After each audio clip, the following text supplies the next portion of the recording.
नमस्कार दोस्तों, library science की ऑनलाइन क्लासेस में आपका स्वागत है।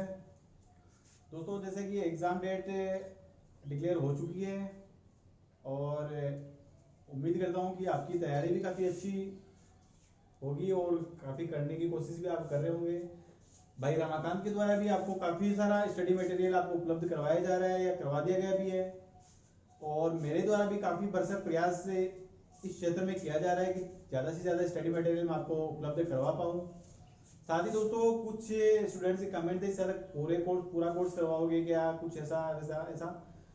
तो मैं आपको बता दूं कि दोस्तों, जहां तक हो सके मैं आपको काफ़ी सारे स्टडी मटेरियल उपलब्ध कराने की कोशिश करूंगा। साथ ही अपने भाई रमाकांत की ऑनलाइन क्लासेस चल रही है जो पाठशाला.xyz पे, तो आप वहां विजिट करके आप अपना study material according to your exam आप वहां से परचेज कर सकते हो।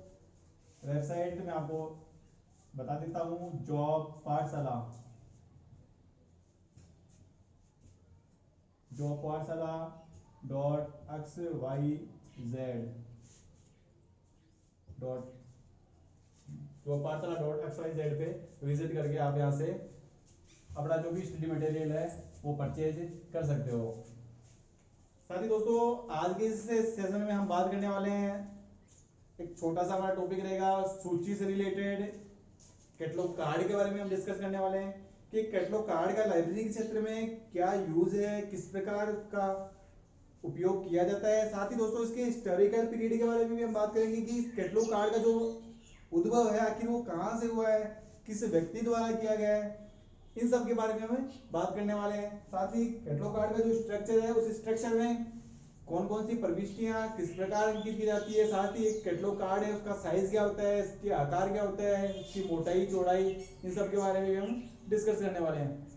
तो दोस्तों, हमारा जो टॉपिक रहेगा इसका वो रहेगा structure of catalogue card. Structure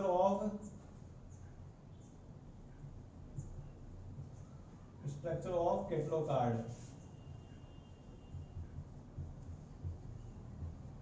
catalogue card यानी सूची पत्र की संरचना या उसकी बनावट या उसका स्वरूप, हम कह सकते हैं सूची पत्र की संरचना, हम कह सकते हैं इसको संरचना या फिर बनावट या फिर हम कह सकते हैं इसका स्वरूप, कि किस प्रकार का कैटलॉग कार्ड होता है, क्या लाइब्रेरी के क्षेत्र में उसका यूज है, एक लाइब्रेरी में किस प्रकार कैटलॉग कार्ड का प्रयोग कब और कहां तथा क्यों किया जाता है, इस सब के बारे में हम डिस्कस करने वाले हैं। दोस्तों, बता दूं आपको कि पुस्तकालय में जब प्रलेखों के ग्रंथ पर के विवरण को पुस्तकालय सूची के किसी भी स्वरूप पर प्रदान करते हैं तो यह क्या कहलाती है, एक प्रविष्टि कहलाती है। यानी कि ग्रंथ पर के विवरण को किसी भी सूची के स्वरूप पर हम प्रदान करते हैं इसको, तो क्या होती है, एक प्रविष्टि का निर्माण होता है, और इन्हीं प्रविष्टियों को सामान्य रूप से हम सूची पत्रक पर निर्माण इसका हमारे द्वारा निर्मित की जाती है। यानी कि प्रविष्टियों का जो निर्माण है वो कहाँ किया जाता है, सूची पत्रक पर किया जाता है। एक सूची पत्रक का जो यूज है या ये सूची पत्रक क्यों उपयोगी है, तो ये बता दूं आपको कि पुस्तकों के व्यवस्थापन व पाठकों के लिए पुस्तकों को उपयोगी बनाने हेतु सूची पत्रक का प्रयोग किया जाता है। तो दोस्तों, बात करते हैं सूची पत्रक की, कैटलॉग कार्ड की। तो दोस्तों, बता दूं आपको कि कैटलॉग कार्ड जो है इसका उद्भव कहां से हुआ था। कैटलॉग कार्ड, दोस्तों इस कैटलॉग कार्ड का जो निर्माण किया गया था दोस्तों, सर्वप्रथम वो किया गया था फ्रांस में। दोस्तों, यहां से ये क्वेश्चन काफी बार एग्जाम्स में पुट आउट हुआ है कि कैटलॉग कार्ड का जो सर्वप्रथम निर्माण है वो कहाँ किया गया था। तो आपको बता दूं कहाँ किया गया था, फ्रांस में। फ्रांस में भी अगर हम पर्टिकुलर बात करें तो कहाँ किया गया था, पेरिस में। फ्रांस की राजधानी पेरिस में इस कैटलॉग कार्ड का निर्माण कर लिया गया था। कब किया गया था, तो बात करते हैं दोस्तों 18वीं शताब्दी में इस कैटलॉग कार्ड का निर्माण कर लिया गया था। करने वाले व्यक्ति विशेष की हम बात करें दोस्तों, तो करने वाले व्यक्ति जो थे दोस्तों वो थे सर रोजियर द्वारा इस कैटलॉग कार्ड का निर्माण किया गया था। कब किया गया, तो 18वीं शताब्दी में, और एग्जैक्ट अगर हम सन की बात करें तो दोस्तों 1775 में इस कैटलॉग कार्ड का निर्माण जो है सर रोजियर द्वारा किया गया था। इस कैटलॉग कार्ड का निर्माण तो रोजियर द्वारा फ्रांस में कर लिया गया, बट इस कैटलॉग कार्ड का जो सर्वप्रथम यूज है दोस्तों वो कहाँ किया गया, इसकी भी हम बात कर लेते हैं। तो सर्वप्रथम जो इसका प्रयोग है, सर्वप्रथम इसका जो प्रयोग है दोस्तों, वो प्रयोग या इसका यूज जो है वो किया गया था दोस्तों पेरिस साइंस एकेडमी में। पेरिस साइंस एकेडमी या फिर इसको कह सकते हैं हम पेरिस विज्ञान अकादमी में। पेरिस विज्ञान अकादमी में इस कैटलॉग कार्ड का सर्वप्रथम यूज सर रोजियर द्वारा किया गया था। यानी कि वर्तमान स्वरूप में जो भी कैटलॉग कार्ड का जो स्वरूप प्रचलित है, ये कैटलॉग कार्ड सर्वप्रथम कहाँ निर्मित किया गया, फ्रांस में। कब किया गया, तो 18वीं शताब्दी में, और डेट की अगर आपको बात करें तो 1775 में। 1775 में करने वाले व्यक्ति की अगर हम बात करें तो करने वाले व्यक्ति थे दोस्तों सर रोजियर। सर रोजियर द्वारा सर्वप्रथम इसका यूज किया गया था पेरिस विज्ञान अकादमी में। दोस्तों इस कैटलॉग कार्ड का जो है निर्माण तो कर लिया गया, लेकिन इस समय तक ये कैटलॉग कार्ड विश्व स्तर पर किसी भी प्रकार की मान्यता को प्राप्त नहीं था, या फिर विश्व स्तर पर इस कैटलॉग कार्ड की कोई पहचान नहीं थी। तो दोस्तों हम बात करते हैं कि इस कैटलॉग कार्ड को जो है सर्वप्रथम विश्व स्तर पर पहचान दिलाने का जो कार्य है वो किस संस्था द्वारा या किस संस्थान द्वारा किया गया था, इसके बारे में भी हम बात करते हैं। तो दोस्तों बता दूं आपको कि डबलिन में एक कॉलेज है, ट्रिनिटी कॉलेज। हम कह सकते हैं कि विश्व स्तर पर पहचान दिलाने का कार्य, यानी कि विश्व स्तर पर इसको पहचान दिलाने का जो कार्य किया गया था वो किया गया था दोस्तों ट्रिनिटी कॉलेज। ट्रिनिटी कॉलेज जो कि कहां स्थित है दोस्तों, वो है डबलिन में। डबलिन जो कि कहां स्थित है, ओहियो में। Dublin Ohio. ये ट्रिनिटी कॉलेज दोस्तों, इस ट्रिनिटी कॉलेज द्वारा सर्वप्रथम कैटलॉग कार्ड को विश्व स्तर पर पहचान दिलाने का कार्य जो है वो किया गया था। तो यहां से भी आपका क्वेश्चन पुट आउट हो सकता है कि विश्व स्तर पर इस कैटलॉग कार्ड को जो मान्यता प्रदान करने का या मान्यता दिलाने का तथा विश्व स्तर पर इसको पहचान दिलाने का जो कार्य किया गया था वो किसके द्वारा किया गया था दोस्तों, तो वो किया गया था ट्रिनिटी कॉलेज डबलिन द्वारा। इसके अलावा दोस्तों मैं बात करूंगी कैटलॉग कार्ड की कि वर्तमान समय में किस प्रकार के कैटलॉग कार्ड प्रचलित है, इसके बारे में भी हम डिस्कस कर लेते हैं। तो वर्तमान समय में दोस्तों 3 प्रकार के कैटलॉग कार्ड अवेलेबल है। यानी कितने टाइप्स के कैटलॉग कार्ड अवेलेबल है, तो 3 प्रकार के कैटलॉग कार्ड वर्तमान समय में अवेलेबल है। फर्स्ट की मैं बात करूं दोस्तों तो वो है लाइनदार सूची पत्रक। दूसरे की अगर हम दोस्तों बात करें तो वो है अर्ध लाइनदार सूची पत्रक। और थर्ड की दोस्तों मैं बात करूं तो वो है बिना लाइनदार या फिर बिना लाइन के, बिना लाइनदार या फिर बिना लाइन के। दोस्तों इसकी भी हम बात कर लेते हैं कि लाइनदार जो सूची पत्रक है उसका प्रयोग कहाँ किया जाता है, अर्ध लाइनदार जो सूची पत्रक है उसका यूज कहाँ किया जाता है, साथ ही दोस्तों जो बिना लाइन के जो पत्रक है उसका यूज कहाँ किया जाता है। तो दोस्तों मैं आपको बता दूं कि लाइनदार जो पत्रक है उसका यूज किया जाता है कि जिस पुस्तकालय में हम प्रविष्टियां हस्तलिपि के रूप में निर्मित करते हैं वहां यूज किया जाता है या वहां उपयोगी होता है लाइनदार पत्रक। और जिस पुस्तकालय में हम पत्रक निर्मित या प्रविष्टि निर्मित करने में अगर हम किसी टंकन मशीन का यूज कर रहे हैं, टंकन मशीन द्वारा अगर कोई प्रविष्टि हम टंकित कर रहे हैं तो वहां यूज किया जाता है अर्ध लाइनदार पत्रक, या वहां महत्वपूर्ण और उपयोगी जो सिद्ध पत्रक होता है वो होता है दोस्तों अर्ध लाइनदार पत्रक। यानी कि अर्ध लाइनदार पत्रक में क्या होता है दोस्तों, एक लीडिंग लाइन होती है, इसके साथ ही 2 वर्टिकल लाइंस होती है, फर्स्ट वर्टिकल और सेकंड वर्टिकल। यानी कि मैं आपको बता दूं कि कुछ इस प्रकार का स्ट्रक्चर होता है। कैटलॉग कार्ड का स्ट्रक्चर जो है दोस्तों इस प्रकार का होता है। लाइनदार की भी हम इसमें बात कर लेंगे, साथ ही हम बात करेंगे इसमें अर्ध लाइनदार की भी। तो सबसे पहले मैं आपको बता दूं कि अर्ध लाइनदार जो स्ट्रक्चर होगा वो इस प्रकार से होगा, कुछ ये होगा कौन सा, अर्ध लाइनदार, जिसमें ओनली फॉर 3 लाइंस होगी। एक लीडिंग लाइन होगी, जो आड़ी रेखा आपको दिखाई दे रही है वो है लीडिंग लाइन। 2 खड़ी रेखा है जिन्हें हम वर्टिकल के नाम से, फर्स्ट वर्टिकल और सेकंड वर्टिकल के नाम से जानते हैं। तो इस प्रकार के पत्रक में दोस्तों हम जो टंकन के द्वारा जो प्रविष्टियां निर्मित करते हैं वो आसानी से निर्मित कर सकते हैं। साथ ही ये एक अच्छे प्रकार की प्रविष्टियां मानी जाएगी, अच्छे प्रकार से हमें दिखाई देगी, साथ ही पढ़ने में और देखने में भी इस प्रकार की जो प्रविष्टियां हैं वो काफी उपयोगी होगी। साथ ही दोस्तों अगर मैं लाइनदार पत्रक सूची की बात करूं तो लाइनदार पत्रक सूची में होता क्या है, इसमें एक imaginary line, imaginary vertical line जो कि यहाँ निर्मित होती है, और साथ ही क्या होती है इसमें 3 काल्पनिक रेखाएं यहाँ पर भी, यानी कि लीडिंग सेक्शन में भी निर्मित होती है। तो दोस्तों इस प्रकार के पत्रक में जब हम किसी मशीन द्वारा या टंकन मशीन द्वारा प्रविष्टियां निर्मित करते हैं तो वो प्रविष्टियां दोस्तों ठीक तरह से इन लाइनों पर नहीं बैठ पाती है, जिससे हमें पत्रक पर लिखी प्रविष्टियां पढ़ने में काफी कठिनाई का सामना करना पड़ता है। इसलिए अगर प्रविष्टियां टंकित करनी है तो अर्ध लाइनदार पत्र का यूज करें।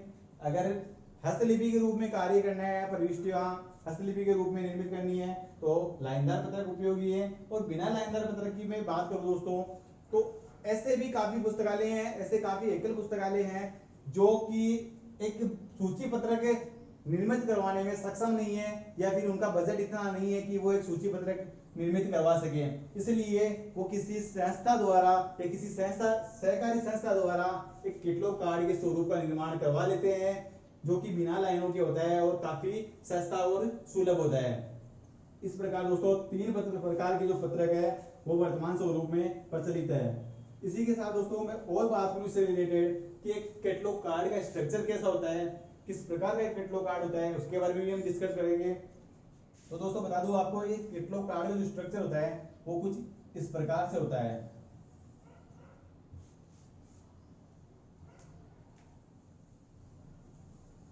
कुछ इस प्रकार एक कैटलॉग कार्ड का निर्माण किया जाता है।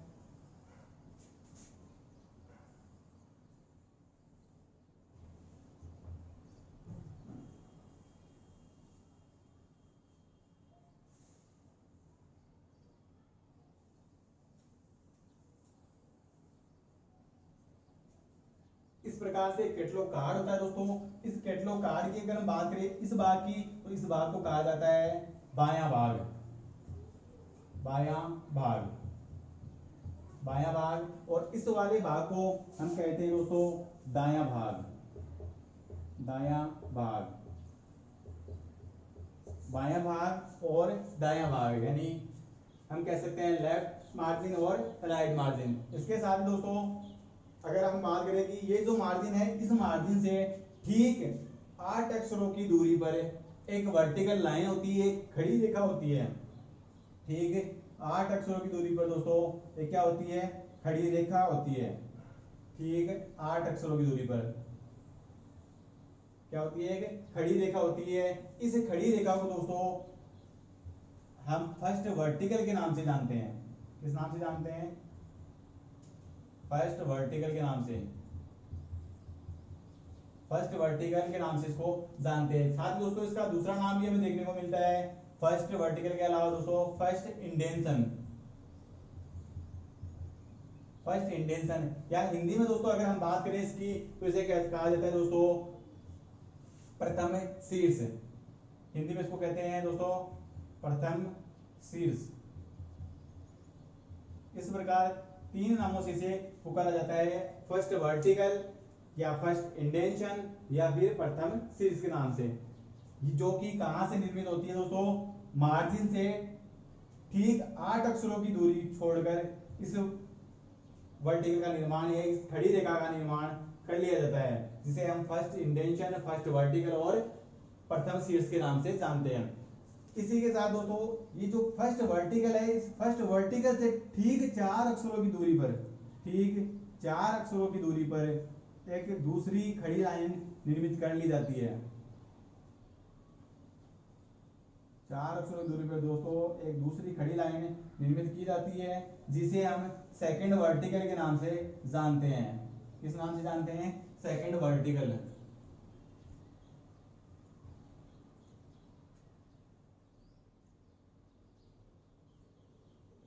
सेकंड वर्टिकल,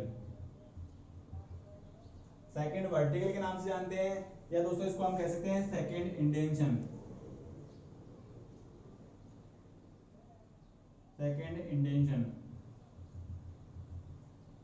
सेकंड इंडेंशन, या इसको दूसरा और हिंदी में अगर बात करें दोस्तों तो इसको हम कह सकते हैं द्वितीय शीर्ष, द्वितीय शीर्ष, द्वितीय शीर्ष के नाम से भी इसको जाना जाता है, जो कि फर्स्ट वर्टिकल से ठीक 4 अक्षरों के बाद निर्मित की जाती है। द्वितीय खड़ी रेखा, इस द्वितीय खड़ी रेखा को दोस्तों जाना जाता है सेकंड वर्टिकल, सेकंड इंडेंशन या फिर द्वितीय शीर्ष के नाम से। इसके अलावा दोस्तों मैं बात करूं सेकंड इंडेंशन के ठीक 2 अक्षरों की दूरी पर, ठीक 2 अक्षरों की दूरी पर एक इमेजिनरी लाइन होती है दोस्तों, एक काल्पनिक रेखा हमारे द्वारा निर्मित कर ली जाती है। जैसे ही हम एक सूची पत्रक में प्रविष्टियों का निर्माण करते हैं और आवश्यकता अनुसार हमारे द्वारा इस काल्पनिक रेखा का निर्माण कर लिया जाता है, जिसे हम थर्ड इमेजिनरी लाइन के नाम से भी जानते हैं, थर्ड इमेजिनरी लाइन के नाम से, थर्ड इमेजिनरी लाइन, यानी तृतीय काल्पनिक रेखा भी इसको हम कह सकते हैं, थर्ड इमेजिनरी लाइन या फिर तृतीय काल्पनिक रेखा। तो दोस्तों कुल मिला के 3 रेखा निर्मित हमारे द्वारा की गई थी, जिसमें से इस रेखा का दोस्तों किसी प्रकार से किसी कैटलॉग कार्ड में अस्तित्व नहीं होता है, ये सिर्फ एक काल्पनिक रेखा है, हमारे द्वारा सिर्फ मान ली जाती है, कैटलॉग कार्ड में इसका कोई अस्तित्व नहीं रहता है। हमारे कैटलॉग कार्ड में सिर्फ क्या होता है दोस्तों, फर्स्ट ये जो मार्जिन आपको दिखाई दे रहा है, इस मार्जिन से लगभग 8 अक्षरों की दूरी पर एक फर्स्ट वर्टिकल का निर्माण किया जाता है, जो प्रथम खड़ी रेखा होती है, इसे फर्स्ट वर्टिकल, फर्स्ट इंडेंशन या फिर प्रथम शीर्ष के नाम से जाना जाता है। इसी प्रथम शीर्ष से ठीक 4 अक्षरों की दूरी पर द्वितीय शीर्ष का निर्माण किया जाता है, जिसे हम सेकंड वर्टिकल या सेकंड इंडेंशन के नाम से जानते हैं। और सेकंड इंडेंशन से जस्ट 2 अक्षरों की दूरी छोड़कर एक काल्पनिक रेखा का निर्माण जब हम प्रविष्टियां निर्मित करते हैं तो हमारी आवश्यकता अनुसार कर लिया जाता है। इसी के साथ दोस्तों इसी प्रकार एक क्षैतिज लाइन यहाँ पे निर्मित की जाती है, एक क्षैतिज लाइन का निर्माण यहाँ पे किया जाता है, जिसे हम लीडिंग लाइन के नाम से जानते हैं। यानी कि प्रथम जो पड़ी रेखा है, इस प्रथम पड़ी रेखा को दोस्तों का क्या कहा जाता है, लीडिंग लाइन, लीडिंग लाइन के नाम से जाना जाता है, या अग्र रेखा भी हम इसको कहते हैं, अग्र रेखा, प्रथम आड़ी रेखा, इस प्रथम आड़ी रेखा को लीडिंग लाइन के नाम से जाना जाता है। और इस पूरा आपको दिख रहा है सेक्शन, इस सेक्शन को लीडिंग सेक्शन के नाम से जाना जाता है। दोस्तों इस लीडिंग सेक्शन में 3 काल्पनिक रेखाएं हमारे द्वारा निर्मित कर ली जाती है, जो कि आवश्यकता अनुसार जब हम प्रविष्टियां निर्मित करते हैं या प्रविष्टियों का निर्माण हम करते हैं तो यहाँ पे 3 क्या होती है दोस्तों, काल्पनिक रेखाएं निर्मित कर ली जाती है। दोस्तों एक्चुअल में ये काल्पनिक रेखाएं किसी कैटलॉग कार्ड में होती नहीं है, ये सिर्फ इमेजिन किया जाता है, इनको कल्पना की जाती है इनकी, इसलिए इन्हें काल्पनिक रेखा या फिर इमेजिनरी लाइन के नाम से जानते हैं। तो ये यहाँ पे क्या होती है दोस्तों, 3 क्या होती है, काल्पनिक रेखाएं होती है, 3 काल्पनिक रेखाएं। ये 3 काल्पनिक रेखाएं दोस्तों कहाँ निर्मित की जाती है, लीडिंग सेक्शन में निर्मित की जाती है, लीडिंग लाइन के जस्ट ऊपर की तरफ ये दोस्तों 3 काल्पनिक रेखाएं निर्मित की जाती है। इस प्रकार दोस्तों आपको बता दूं, फर्स्ट वर्टिकल, सेकंड वर्टिकल और एक लीडिंग लाइन, इन तीनों लाइनों को हमेशा और हमेशा लाल स्याही से अंकित किया जाता है। इस प्रकार की स्याही से, लाल स्याही से इन तीनों रेखाओं को लाल स्याही से अंकित किया जाता है, लाल स्याही से इसको अंकित किया जाता है। कौन सी की लाइन, एक बार दोबारा बता देता हूं,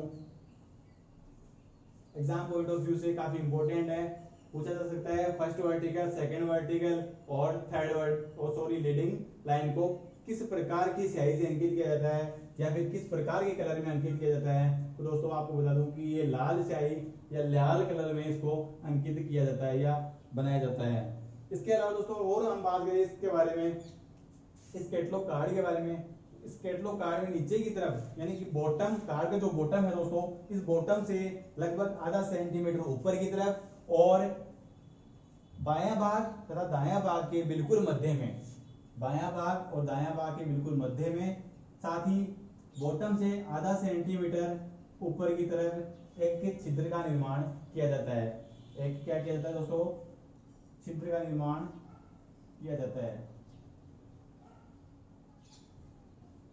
छिद्र का निर्माण किया जाता है। इस छिद्र का क्या यूज है दोस्तों, जब भी हम कैटलॉग कार्ड को कैबिनेट की दराजों में व्यवस्थित करेंगे तो इसमें से एक छड़ को हम निकालेंगे जिससे कि इस कैटलॉग कार्ड को कैबिनेट में अच्छी तरह से सुव्यवस्थित किया जा सके, ठीक है, जिससे कि इस कैटलॉग कार्ड को किसी प्रकार की क्षति ना पहुंचे, साथ ही हमें जब भी इसकी आवश्यकता हो हम आसानी से इसे निकाल सके, रोड निकाल के आसानी से इसे प्राप्त कर सके। तो दोस्तों आगे की हम बात करें, इस कैटलॉग कार्ड की साइज की हम बात करें, इसकी लंबाई या इसकी चौड़ाई और जो ऊंचाई है दोस्तों इसकी हम बात करें, तो जो चौड़ाई है दोस्तों, इसकी चौड़ाई की हम बात करें तो ये 12 सेंटीमीटर में अगर हम बात करें इसकी, तो 12.5 सेंटीमीटर में इसकी क्या होती है दोस्तों, चौड़ाई होती है। और इसकी ऊंचाई की हम बात करें दोस्तों, ये ऊंचाई तो ये 7.5 सेंटीमीटर होती है। यही ऊंचाई और चौड़ाई अगर हम इंचेस में बात करें दोस्तों, तो ये होती है दोस्तों 5 इंच, 5 इंच, और ये होती है दोस्तों 3 इंच, ठीक है दोस्तों। साइज में यहाँ पे लिख देता हूँ, साइज एक कैटलॉग कार्ड की जो स्टैंडर्ड साइज होती है वो स्टैंडर्ड साइज क्या होती है, 12.5 इंटू 7.5 सेंटीमीटर में दोस्तों। सेंटीमीटर और इंचेस में आपको थोड़ा सा डिफरेंस देख लेना, क्योंकि काफी बार ये क्वेश्चन एग्जाम में पुट आउट हुआ है, कभी इसका साइज सेंटीमीटर में पूछा जाता है तो कभी इसका साइज पूछा जाता है इंचेज में। और इंचेज में अगर बात करूँ दोस्तों तो वो होता है 5 इंटू 3 इंचेज, 5 इंटू 3 इंचेज। आपको जो दो डॉट के निशान आपको दिखाई दे रही है ये क्या होता है, इंचेज के संकेतक है, ठीक है दोस्तों। तो इसके प्रकार इसका साइज होता है 12.5 इंटू 7.5 सेंटीमीटर, और इंचेज में हम बात करें तो 5 इंटू 3 इंचेज, ठीक है। इसके बाद दोस्तों एक कैटलॉग कार्ड, विभिन्न वर्जन के कैटलॉग कार्ड वर्तमान समय में अवेलेबल है, लेकिन एक स्टैंडर्ड जो कैटलॉग कार्ड है उसका वजन कितना होना चाहिए और उसकी मोटाई क्या होनी चाहिए, इसकी भी हम बात कर लेते हैं। तो इसका वजन जो होना चाहिए दोस्तों, इसका जो वजन होता है दोस्तों वो होता है 25 मिलीग्राम, 25 मिलीग्राम इसका वजन होता है।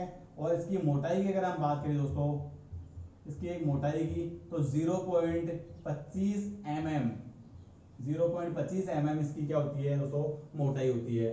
वजन की हम बात करें तो 25 mg मिलीग्राम, और मोटाई की हम बात करें तो 0.25 mm, इस प्रकार इसकी मोटाई होती है। इसी के साथ दोस्तों और क्या इस कैटलॉग कार्ड से रिलेटेड है उसकी भी हम बात कर लेते हैं। तो दोस्तों जब भी हम इस कैटलॉग कार्ड में प्रविष्टियों का निर्माण करते हैं तो प्रविष्टियों का निर्माण करने से पूर्व बायां भाग व दायां भाग में एक एक अक्षर की जगह हमारे द्वारा रिक्त रखी जाती है, छोड़ी जाती है। क्या किया जाता है, एक एक अक्षर की जगह यहाँ पे छोड़ी जाती है। ये दोस्तों क्यों छोड़ी जाती है एक एक अक्षर की जगह, ये इसलिए छोड़ी जाती है ताकि भविष्य में जब भी इस कार्ड का हम यूज करेंगे ये घिसेगा इधर से, और हमारे द्वारा जो भी इस मार्जिन लाइन के पास में जो भी कुछ सूचना अंकित है वो सूचना क्या होगा, मिटने का चांसेस ज्यादा रहेंगे, दिखाई न देने के चांसेस ज्यादा रहेंगे। इसलिए जब हम पहले से इसमें गैप बना के चलेंगे एक एक अक्षर का, तो जब तक घिसेगा ये हमें आराम से इसकी सूचना जो है आसानी से हम इसको पढ़ पाएंगे। साथ ही दोस्तों ये जो छिद्र होता है, ये छिद्र होता है आधा सेंटीमीटर ऊपर की तरफ, और इस आधा सेंटीमीटर यानी बॉटम के लेवल में आधा सेंटीमीटर का जो ये गैप रहता है, इस गैप में किसी प्रकार की कोई सूचना अंकित नहीं की जाती है। ये इसलिए अंकित नहीं की जाती है ताकि पाठक को पढ़ने में या कर्मचारी को सूचना को देखने या पढ़ने में किसी प्रकार की कठिनाई का सामना ना करना पड़े। तो इस प्रकार इस छिद्र का निर्माण आधा सेंटीमीटर ऊपर की तरफ किया जाता है। इसके अलावा दोस्तों मैं और बात करूं कैटलॉग कार्ड से रिलेटेड कि और इससे रिलेटेड क्या हमारे को इंफॉर्मेशन या क्या इसके द्वारा क्वेश्चन पूछे जा सकते हैं। तो दोस्तों बता दूं कि एक कैटलॉग कार्ड में सामान्यतया एक पत्रक पर एक ही प्रविष्टि का निर्माण किया जाता है, यानी कि एक कैटलॉग कार्ड पर क्या किया जाता है, एक ही प्रविष्टि हम बना सकते हैं ताकि पत्रकों को कैबिनेट में व्यवस्थित करने में कठिनाई ना हो, कैबिनेट में व्यवस्थित करने पर हमें सुविधा हो। इसलिए हम एक कैटलॉग कार्ड पर एक ही प्रकार की प्रविष्टि का निर्माण या एक ही ग्रंथ से रिलेटेड प्रविष्टि का निर्माण हम करते हैं। लेकिन दोस्तों कभी कभी समेकन की अवस्था में या कंसोलिडेशन की अवस्था में एक पत्रक पर एक से अधिक प्रविष्टियां भी निर्मित की जाती है, जिसका उदाहरण भी हम देख सकते हैं दोस्तों। According to triple C rule M के 2311 के अनुसार, दोस्तों ये ट्रिपल सी का एक रूल है। According to triple C rule M के 2311 के अनुसार, इस रूल के अनुसार दोस्तों हम एक पत्रक पर एक से अधिक प्रविष्टियों का निर्माण भी कर सकते हैं। कैसे कर सकते हैं कि दोस्तों according to triple C rule M के 2311 के अनुसार एक ग्रंथमाला के अंतर्गत प्रकाशित की गई ग्रंथों की ग्रंथमाला प्रविष्टियों को एक पत्रक पर समायोजित करने का प्रावधान दिया गया है। क्या दिया गया है? एक ग्रंथमाला के अंतर्गत प्रकाशित की गई ग्रंथों की, दोबारा लिख देता हूं एक बार, एक ग्रंथमाला के अंतर्गत प्रकाशित की गई एक ग्रंथमाला के अंतर्गत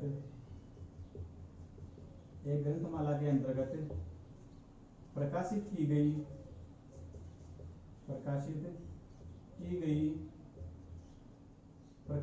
गई ग्रंथों की ग्रंथमाला प्रविष्टियों को प्रकाशित की गई ग्रंथों की ग्रंथमाला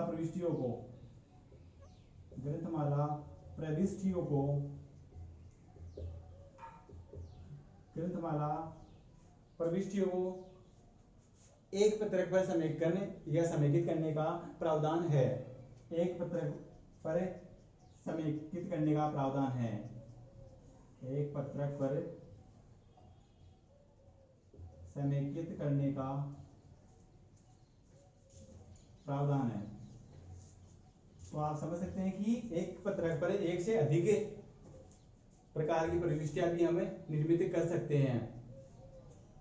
साथ ही दोस्तों इसके अलावा हम एक बार इसको फिर पुनः रिवाइज कर लेते हैं कि कैटलॉग कार्ड के बारे में हम बात कर रहे थे कि सर्वप्रथम जो कैटलॉग कार्ड है उसका जो निर्माण है दोस्तों, वो निर्माण कहाँ किया गया था? ये निर्माण किया गया था फ्रांस में। करने वाले व्यक्ति थे रोजियर। और कब किया गया था? तो 18वीं शताब्दी में रोजियर द्वारा। अगर सन की बात करें हम तो 1775 में इस कार्ड का निर्माण कर लिया गया था। लेकिन इस कार्ड का जो सर्वप्रथम उपयोग है दोस्तों वो पेरिस विज्ञान अकादमी में किया गया था। इसके अलावा दोस्तों इस कार्ड को अब तक किसी प्रकार की विश्व स्तरीय पहचान नहीं मिली थी। तो विश्व स्तरीय पहचान दिलाने का जो कार्य है या इसको मान्यता दिलाने का जो कार्य है वो दोस्तों ट्रिनिटी कॉलेज डबलिन ओयू द्वारा किया गया था। इसी के साथ मैंने बताया दोस्तों आपको कि 3 प्रकार के पत्रक वर्तमान समय में प्रचलित है, लाइनदार, अर्ध लाइनदार और बिना लाइनों के।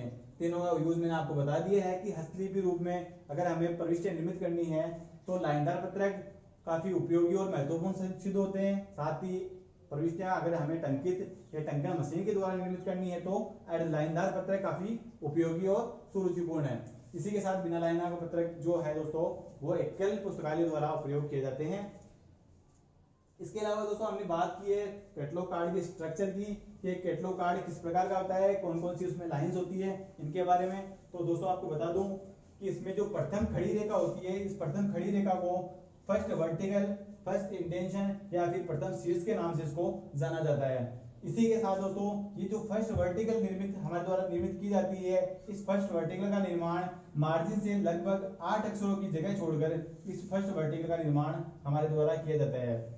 इसके बाद दोस्तों हम सेकंड वर्टिकल की बात करते हैं। सेकंड वर्टिकल फर्स्ट वर्टिकल से ठीक 4 अक्षरों की दूरी पर इस सेकंड वर्टिकल का निर्माण किया जाता है, जिसे हम सेकंड वर्टिकल या सेकंड इंडेंशन तथा द्वितीय शीर्ष के नाम से हम इसको जानते हैं। इस द्वितीय शीर्ष से ठीक 2 अक्षरों की दूरी पर एक इमेजिनरी लाइन का निर्माण हमारे द्वारा, जब भी हम प्रविष्टियां निर्मित करते हैं तो हमारे द्वारा इस इमेजिनरी लाइन का निर्माण कर लिया जाता है। इस इमेजिनरी लाइन को हम थर्ड वर्टिकल के नाम से भी जानते हैं, साथ ही दोस्तों इसे थर्ड इमेजिनरी लाइन के नाम से भी जाना जाता है। दोस्तों एक्चुअल में ये इमेजिनरी लाइन कैटलॉग कार्ड में होती नहीं है, सिर्फ हमारे द्वारा इसकी कल्पना की जाती है, हमारे द्वारा इसको इमेजिन कर लिया जाता है। इसी के साथ दोस्तों इसमें एक प्रथम बड़ी रेखा होती है या प्रथम आड़ी रेखा, जिसको हम क्षैतिज रेखा भी कह सकते हैं। ये क्षैतिज रेखा है, क्षैतिज रेखा को दोस्तों हम लीडिंग लाइन के नाम से जानते हैं, या फिर इसको हम अग्र रेखा के नाम से भी इसको जानते हैं। इस लीडिंग लाइन के ऊपर की तरफ जो सेक्शन बना हुआ है दोस्तों, आपको जो भी बॉक्स सा दिख रहा है, इसको हम लीडिंग सेक्शन के नाम से जानते हैं। तथा इसमें जब हम प्रविष्टियां निर्मित करते हैं तो हमारे द्वारा इसमें 3 काल्पनिक रेखाओं का निर्माण हमारे द्वारा कर लिया जाता है, जो कि आवश्यकता अनुसार होता है। जब भी हम बोधांक, वर्गांक या सग्राहांक जो भी हम इसमें निर्मित करते हैं, इसमें प्रविष्ट करते हैं, इसके अकॉर्डिंग हम इसको निर्मित कर लेते हैं। साथ दोस्तों इसमें एक छिद्र का निर्माण किया जाता है। छिद्र का जो यूज होता है दोस्तों, कैटलॉग कार्ड को कैबिनेट की जो दराजें होती है, दराजों में सुव्यवस्थित तरीके से रखने के लिए छिद्र का निर्माण बॉटम से लगभग आधा सेंटीमीटर ऊपर की तरफ किया जाता है। और इससे जो बॉटम का जो भाग है, आधा सेंटीमीटर का भाग, इसमें किसी प्रकार की कोई सूचना अंकित नहीं की जाती है, ताकि पाठक को या कर्मचारी को इस सूचना पढ़ने या देखने में किसी प्रकार की कोई कठिनाई ना हो। साथ ही मैंने इसकी स्टैंडर्ड साइज की बात की। स्टैंडर्ड साइज का क्वेश्चन काफी बार पूछा गया है कि 12.5 इंटू 7.5 सेंटीमीटर में होती है साइज, कि सेंटीमीटर में इसकी साइज क्या है, तो 12.5 इंटू 7.5। साथ ही इसकी इंचेज में साइज पूछे तो 5 इंटू 3। इस प्रकार दोस्तों आज का ये जो एक स्ट्रक्चर है कैटलॉग कार्ड का, इस कैटलॉग कार्ड के स्ट्रक्चर से काफी क्वेश्चन पुट आउट होते हैं, जैसे कि कैटलॉग कार्ड का निर्माण कहाँ हुआ, पहला क्वेश्चन तो यहीं से पुट आउट होता है। दूसरा कब हुआ, किसके द्वारा किया गया, और इसकी साइजेस के बारे में। अभी तक ऐसे क्वेश्चन हमेशा यहाँ से आए हुए हैं, और काफी कुछ मैंने आपको इस स्ट्रक्चर के बारे में बताया है। मेरे ख्याल से यहाँ से कोई भी क्वेश्चन आपका बिल्कुल भी छूटना नहीं चाहिए, तो आप एक बार इसको देख लीजिए। बाकी नेक्स्ट क्लास में मैं आपको बताऊंगा कि अकॉर्डिंग टू ट्रिपल सी हम प्रविष्टि का निर्माण कैसे करते हैं, अकॉर्डिंग टू ट्रिपल सी और अकॉर्डिंग टू AACR2 कौन कौन से उसमें सेक्शंस होते हैं, और प्रविष्टि का निर्माण हम किस प्रकार करते हैं, इन सब के बारे में हम नेक्स्ट क्लास में पढ़ेंगे। बाकी दोस्तों मेरे द्वारा आपको काफी सारा मैटर देने का भरसक जो प्रयास है वो किया जा रहा है, और आने वाले समय में करते रहेंगे। साथ ही दोस्तों आप अपना जो स्टडी मटेरियल है उसको बढ़ाते रहे और स्टडी की ओर अग्रसर रहे। जय हिंद, जय भारत।